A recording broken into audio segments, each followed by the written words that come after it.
Isa pong kilalang economist na si Ginoong Peter Schiff ang nagbigay ng babala na kung ang Nasdaq ay papasok daw sa isang bear market, maaaring bumagsak po ang presyo ni Bitcoin ng hanggang $20,000.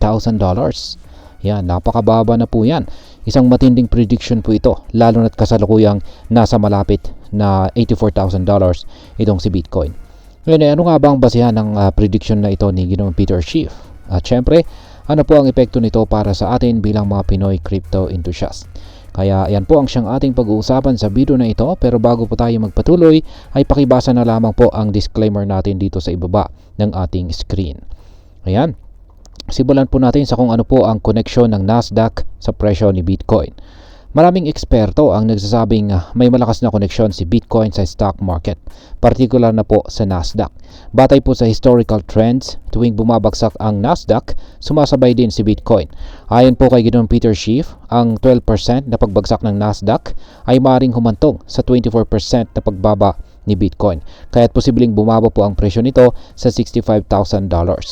Ngayon, kung patuloy po na babagsak ang Nasdaq ng 20%, maaaring bumagsak din si Bitcoin sa $55,000. Ngunit kung lalala pa ang sitwasyon at mararanasan ng Nasdaq ang isang 40% na correction, posibleng bumagsak po si Bitcoin sa $20,000. Ngayon ay bakit po may posibilidad na bumagsak ang Nasdaq? Ayan. Sa kasaysayan, hindi bago ang pagbagsak ng Nasdaq sa malalaking porsyento. Noong nag-dot-com bubble noong taong 2000 ay bumagsak po ito ng halos 80%. Noong taong 2008 financial crisis ay bumaba ito ng 55%. At noong taong 2020, sa gitna po ng COVID-19 na pandemic, bumagsak ito ng 30%.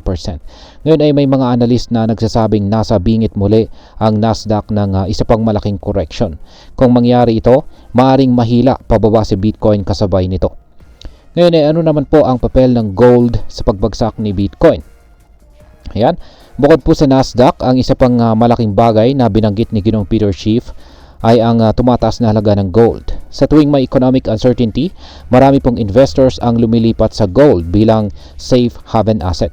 Simula nang umabot po sa peak ang Nasdaq noong December 2023, tumaas na ng 13% ang presyo ng gold. Ayon po kay Ginoong Schiff, kung babagsak po ang Nasdaq ng 40%, maaaring umabot po sa $3,800 ang presyo ng gold. Dahil dito ay maaari pong mawalan ng interest ang mga investors kay Bitcoin bilang digital gold. Ngayon ay ano naman po ang epekto nito kay Bitcoin bilang store of value.